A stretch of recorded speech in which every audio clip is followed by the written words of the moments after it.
यही देख करके बार बार आपको समझाया जाता है, ए भाई चूक मत करो।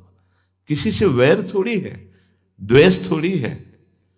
कोई संत यदि आपसे बात करता है तो आपके ऊपर कृपा नहीं, क्यों बात करेगा? क्या लेना है? आपको लगता है हमारे द्वारा कुछ चलता है, हम कुछ है? नहीं नहीं, भ्रम मत करिए, कोई भ्रम मत करिए। आपके लिए वो आपसे बात करते हैं, आपके कल्याण के लिए आपसे बात करते हैं, आपके कल्याण के लिए वो आपको डांटते हैं, आपके कल्याण के लिए आपको दुलार करते हैं। दोनों बातें समझ लीजिए। जो लाडली लाल में चित्त लगाए हुए हैं उनको कहीं किसी सुख की आकांक्षा नहीं। सच्चाई से समझ लीजिए। अगर वो सुख का कहीं खेल खेलते तुम्हें नजर आ रहे हैं, वो तुम्हारे लिए, तुम्हें दुलार कर रहे हैं, निकल चलो। तुम्हें डांट रहे हैं, निकल चलो। तुम्हें प्यार कर रहे हैं, निकल चलो। तुम्हारे मन को अपने प्यार में फांस करके श्री जी के चरणों में समर्पित कर देना, यही काम है। ये सब संतों का यही कार्य, तुम्हारे संसार के प्यार में फैले हुए मन को समेटकर अपनी वाणी, अपने प्यार के बल से उसे प्रियालाल के चरणों में समर्पित कर देना। पर आपके अंदर ये चाह हो जाएगी, तभी आप उस प्यार को समेटने में सहयोग दे पाएंगे। मुझे अब इस ब्रह्मा के रचे हुए माया से मुक्त होना है। पर आप तो इन्हीं खिलौनों में राजी हैं, और जब इन खिलौनों से मन को हटाने की बात कही जाती है तो आपको बुरा लगता है। आपसे जिसे कहा जाता है कि अब आप ऐसे रहिए, मनो चिन्हारो नाय, तो आपको लगता है कि हमारे संबंधों में प्रहार कर रहे हैं। तुम्हारे यही देख करके बार बार आपको समझाया जाता है, ए भाई चूक मत करो। किसी से वैर थोड़ी है, द्वेष थोड़ी है। कोई संत यदि आपसे बात करता है तो आपके ऊपर कृपा नहीं, क्यों बात करेगा? क्या लेना है? आपको लगता है हमारे द्वारा कुछ चलता है, हम कुछ है? नहीं नहीं, भ्रम मत करिए, कोई भ्रम मत करिए। आपके लिए वो आपसे बात करते हैं, आपके कल्याण के लिए आपसे बात करते हैं, आपके कल्याण के लिए वो आपको डांटते हैं, आपके कल्याण के लिए आपको दुलार करते हैं। दोनों बातें समझ लीजिए। जो लाडली लाल में चित्त लगाए हुए हैं उनको कहीं किसी सुख की आकांक्षा नहीं। सच्चाई से समझ लीजिए। अगर वो सुख का कहीं खेल खेलते तुम्हें नजर आ रहे हैं, वो तुम्हारे लिए, तुम्हें दुलार कर रहे हैं, निकल चलो। तुम्हें डांट रहे हैं, निकल चलो।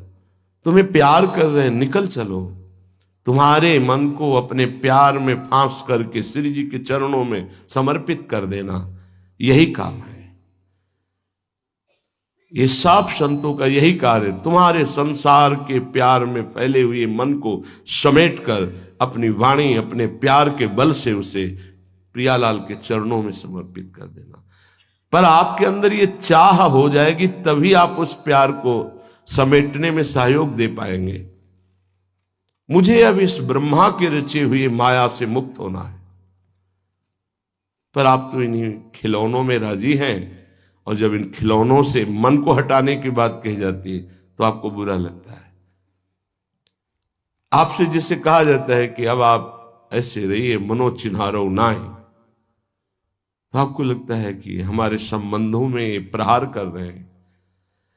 तुम्हारे संबंध जितने हैं इनका प्रहार पहले हो चुका है काल के द्वारा, तुम इनको नहीं रोक पाओगे।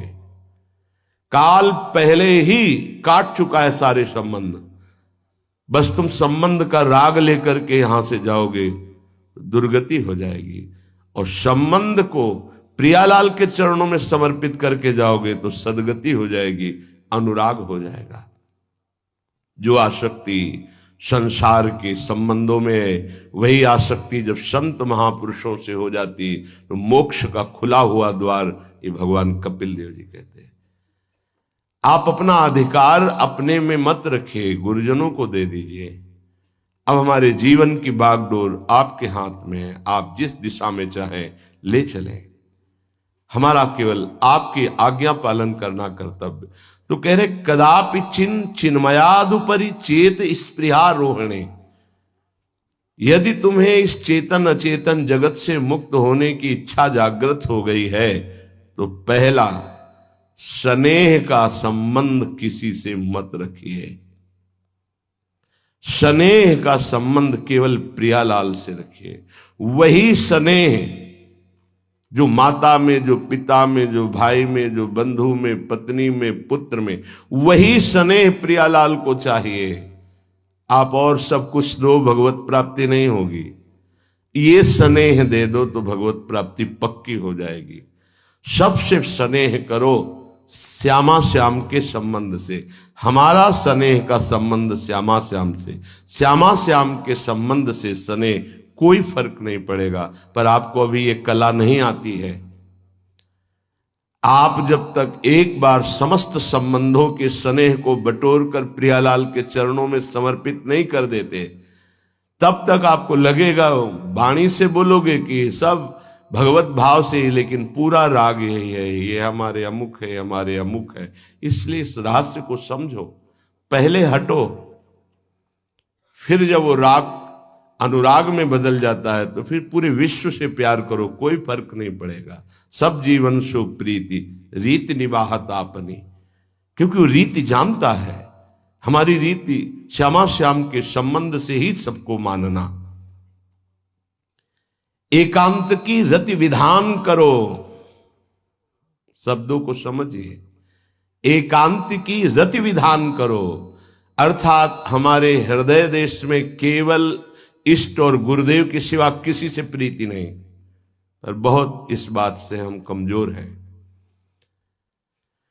कहीं न कहीं हम अपनी प्रीति, हमारा दोस्त है, हमारा मित्र है, हमारा रिश्ता है, हमारा संबंध है, तो श्री जी करुणा करके आपको लाई अपने संबंध पुष्ट करने के लिए। फिर भी आप अज्ञानवश उन्हीं संबंधों को पुष्ट करते हैं जिससे आपकी दुर्गति हो जाए। जो आपके, अरे एक हिरण के बच्चा के संबंध ने एक जन्म नष्ट कर दिया, फिर और किसकी बात करें। इसलिए एकांत की रति विधान करो। एकांत की आपकी रति हो चुकी है, इसका परिचय आपके सामने। भारी विपत्ति आई, मन केवल श्री जी में।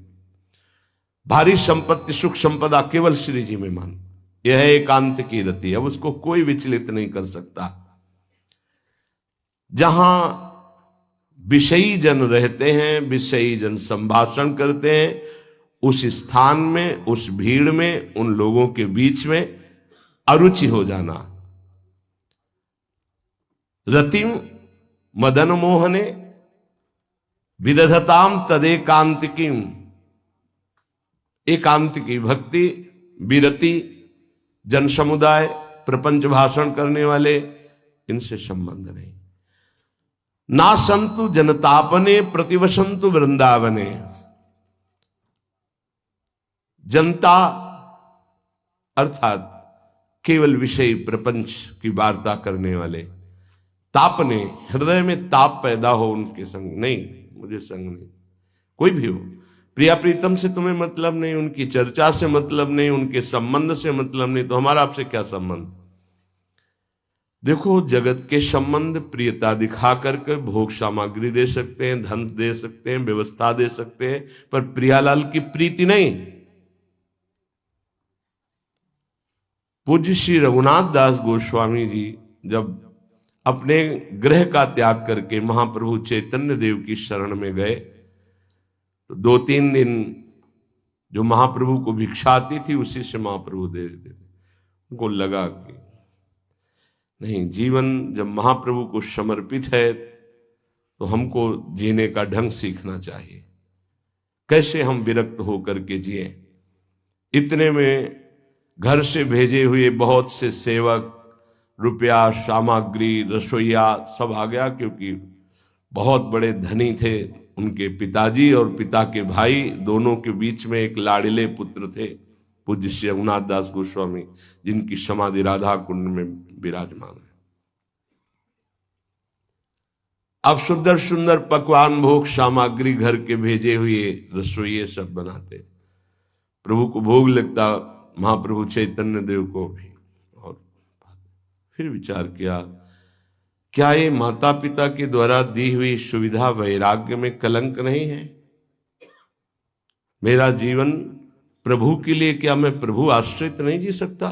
जब विरक्त हो गया तो माता पिता के द्वारा दी हुई भोग सामग्री से जीना निषेध है। प्रवृत्ति और निवृत्ति दो मार्ग हैं। प्रवृत्ति मार्ग में स्वयं अधिकार हो जाता है पुत्र और पुत्री का माता पिता की संपत्ति पर। निवृत्ति मार्ग में नहीं, स्वीकृत नहीं है। निवृत्ति मार्ग में स्वीकृत नहीं। जिसने इस स्वीकृति को स्वीकार किया वो कच्चा ही बना रहता है पूरे जीवन, पक्का वो कच्चा बना रहता है। ये दृढ़ बात समझ लीजिए। आज तक इतिहास है विरक्तों का। निवृत्ति मार्ग पर अगर वैराग्य ले लिया तो माता पिता के द्वारा उसका भरण पोषण कभी नहीं हुआ। आप पढ़ करके देख लीजिए, चाहे कोई भी हो, किसी भी मार्ग का हो। जब रत्नावती जी ने, उनके लिए चिट्ठी आई, पुत्र ने भेजा कि पिता ने सभा में मुंडी का पुत्र कह के कहा, मतलब सन्यासिनी का पुत्र कह के, माता हमारी इस नाम की रक्षा करना। ये हुई चिट्ठी पढ़ी तो महल छोड़ दिया उसी समय और नाई को बुलवाया, अपने जो राजरानी के बाल थे उतरवा दिया और संत सभा में बैठ गए। आज से कहा राज अन्न का त्याग। अब ग्राम नगर के द्वारा दी हुई भिक्षा के द्वारा भरण पोषण होगा, इस राजा के द्वारा दिए हुए नहीं। और पति थे माधव सिंह। जब ये बात सुनी तो उनको भयंकर क्रोध हुआ। मेरे सामने मेरी पत्नी, मेरा इस तरह का अपमान, मारने का प्रयास किया, निष्फल है। अंततो गत्वा, चरणों में हाथ रख के माथा रखा है। पढ़ के चरित्र देख लेना। नहीं इनके महल में रहूंगी, नहीं इनका भोजन पाऊंगी। विरक्त होकर के माता पिता के द्वारा भरण पोषण होना, एक बार एक भिक्षा के लिए तो अनुमति है। अगर विरक्त हो गया है, एक भिक्षा अगर माता पिता करा दे तो वो स्वीकृत है, इसके अलावा नहीं। आप चरित्रों को पढ़ के देख। सिद्धांत से नहीं चलोगे तो 4 दिन बाद फिर उसी में आ जाओगे। जब हम विरक्त हो गए, पूरे विश्व का भरण पोषण प्रभु करते, तो मेरा नहीं करेंगे क्या? आज अगर कोई जुड़ा है तो वैराग्य और भगवत प्राप्ति के लिए जुड़ा है। हमारा संबंध संसारिक नहीं, भागवतिक। जिस मार्ग में हम हैं उस मार्ग में। रघुनाथ दास गोस्वामी को 2-4 दिन हुए, फिर अंदर आग लग गई। नहीं, पिता के द्वारा दिए हुए वैभव को नहीं भोगना, वापस। अब कैसे जिए? जहां सिंहपौर पर जगन्नाथ जी के सब भिक्षुक खड़े होते थे, उन्हीं के बीच में खड़े हो गए। अब जो बांटते हैं तो उनका स्वभाव है लेने वालों का दौड़। यही देख करके बार बार आपको समझाया जाता है, ए भाई चूक मत करो। किसी से वैर थोड़ी है, द्वेष थोड़ी है। कोई संत यदि आपसे बात करता है तो आपके ऊपर कृपा नहीं, क्यों बात करेगा? क्या लेना है? आपको लगता है हमारे द्वारा कुछ चलता है, हम कुछ है? नहीं नहीं, भ्रम मत करिए, कोई भ्रम मत करिए।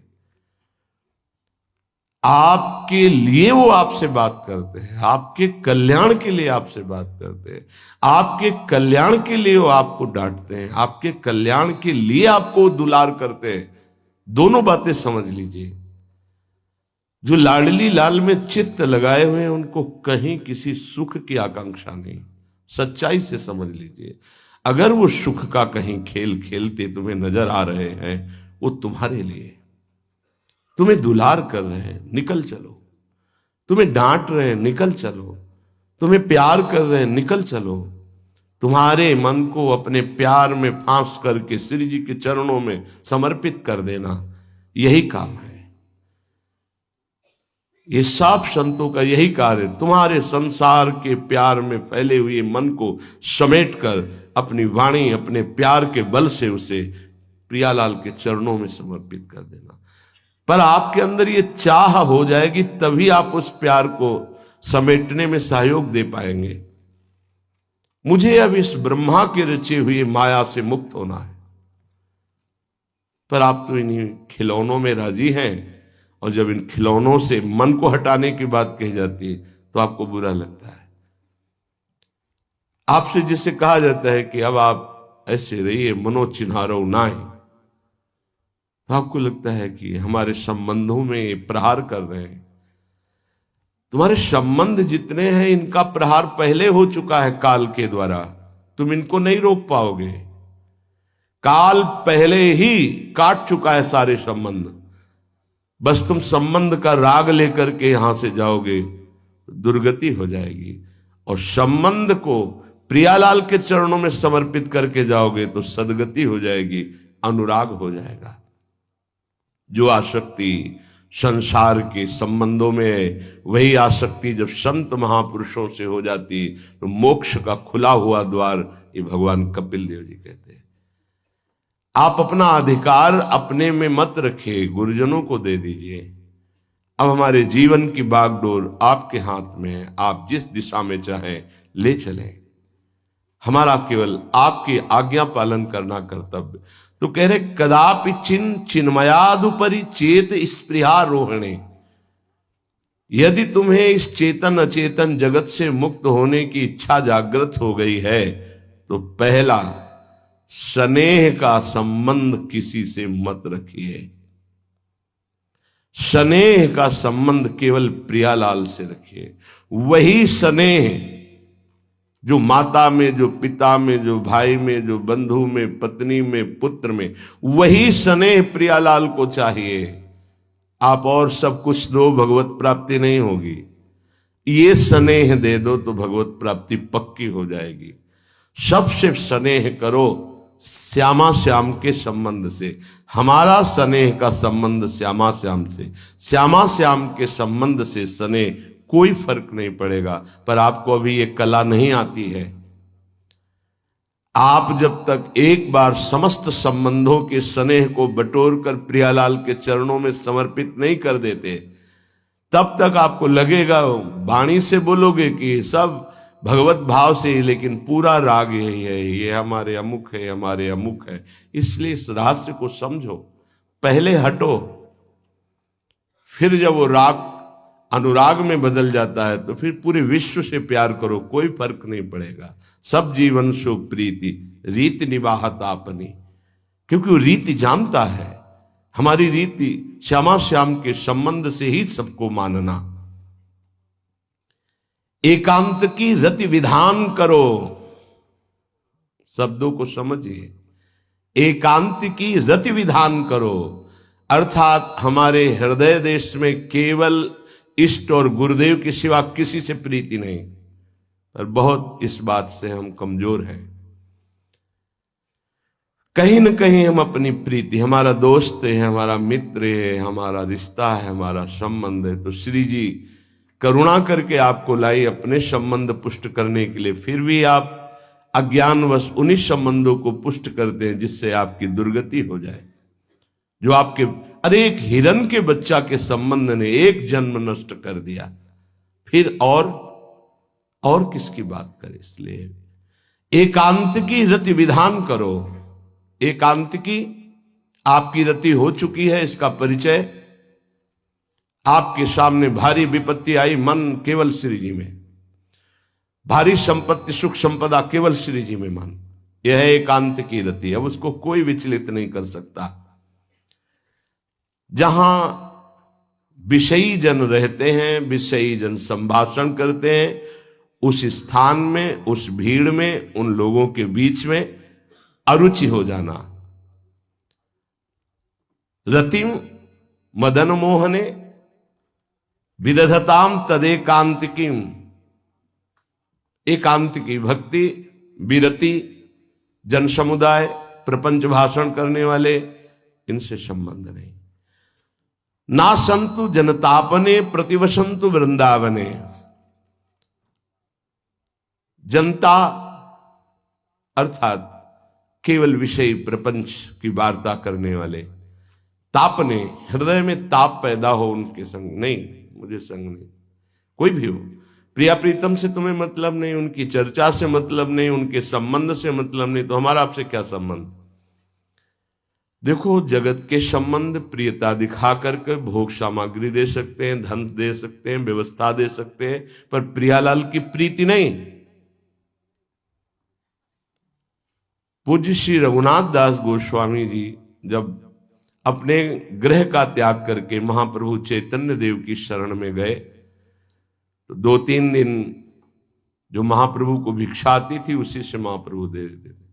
उनको लगा कि नहीं, जीवन जब महाप्रभु को समर्पित है तो हमको जीने का ढंग सीखना चाहिए, कैसे हम विरक्त होकर के जिए।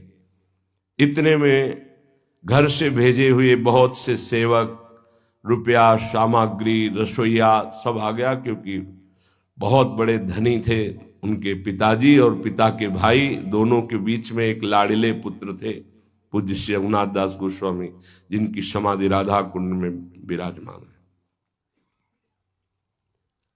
अब सुंदर सुंदर पकवान, भोग सामग्री घर के भेजे हुए रसोइये सब बनाते, प्रभु को भोग लगता, महाप्रभु चैतन्य देव को भी। और फिर विचार किया, क्या ये माता पिता के द्वारा दी हुई सुविधा वैराग्य में कलंक नहीं है? मेरा जीवन प्रभु के लिए, क्या मैं प्रभु आश्रित नहीं जी सकता? जब विरक्त हो गया तो माता पिता के द्वारा दी हुई भोग सामग्री से जीना निषेध है। प्रवृत्ति और निवृत्ति 2 मार्ग हैं। प्रवृत्ति मार्ग में स्वयं अधिकार हो जाता है पुत्र और पुत्री का माता पिता की संपत्ति पर, निवृत्ति मार्ग में नहीं, स्वीकृत नहीं है। निवृत्ति मार्ग में स्वीकृत नहीं। जिसने इस स्वीकृति को स्वीकार किया वो कच्चा ही बना रहता है पूरे जीवन, पक्का वो कच्चा बना रहता है। ये दृढ़ बात समझ लीजिए। आज तक इतिहास है विरक्तों का। निवृत्ति मार्ग पर अगर वैराग्य ले लिया तो माता पिता के द्वारा उसका भरण पोषण कभी नहीं हुआ। आप पढ़ करके देख लीजिए, चाहे कोई भी हो, किसी भी मार्ग का हो। जब रत्नावती जी ने, उनके लिए चिट्ठी आई, पुत्र ने भेजा कि पिता ने सभा में मुंडी का पुत्र कह के कहा, मतलब सन्यासिनी का पुत्र कह के, माता हमारी इस नाम की रक्षा करना। जी हुई चिट्ठी पढ़ी तो महल छोड़ दिया उसी समय और नाई को बुलवाया, अपने जो राजरानी के बाल थे उतरवा दिया और संत सभा में बैठ गए। आज से कहा राज अन्न का त्याग। अब ग्राम नगर के द्वारा दी हुई भिक्षा के द्वारा भरण पोषण होगा, इस राजा के द्वारा दिए हुए नहीं। और पति थे माधव सिंह।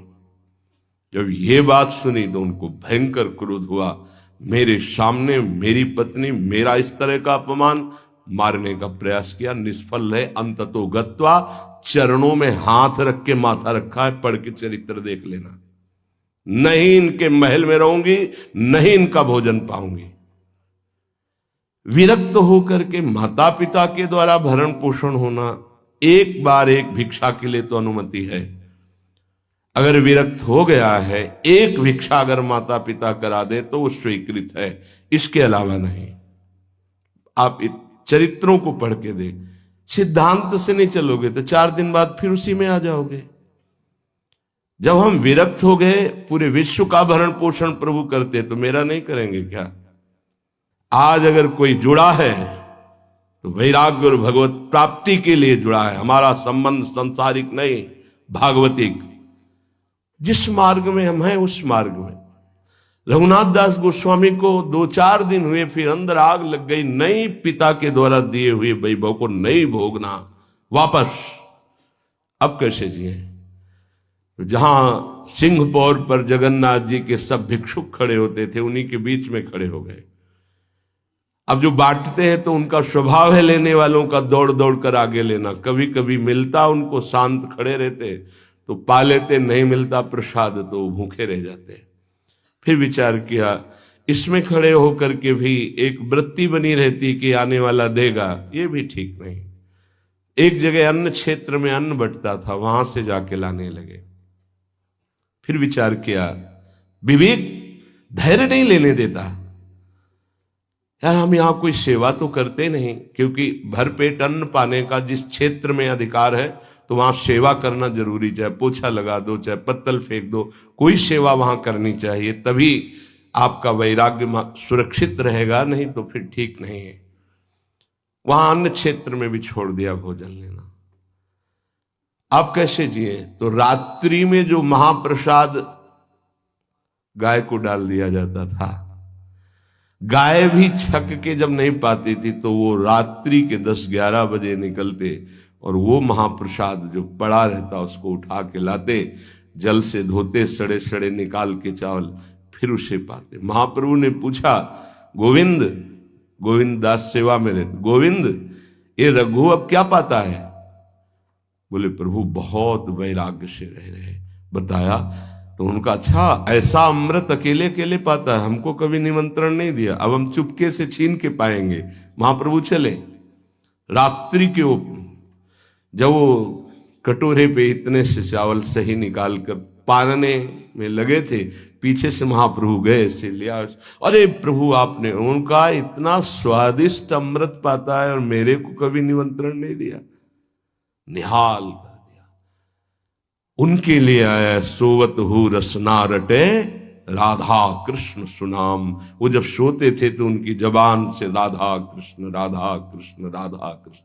ये इस मार्ग के पथिक, निवृत्ति मार्ग और प्रवृत्ति मार्ग में अंतर है, आप लोग इस बात को समझें।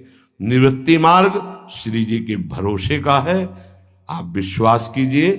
जब इष्ट के भरोसे में है तो जिनकी पलक झपकते अनंत ब्रह्मांड रचना हो जाती है, उनके लिए कोई ये बड़ी बात हो गई क्या? ये कोई बड़ी बात है उनके लिए?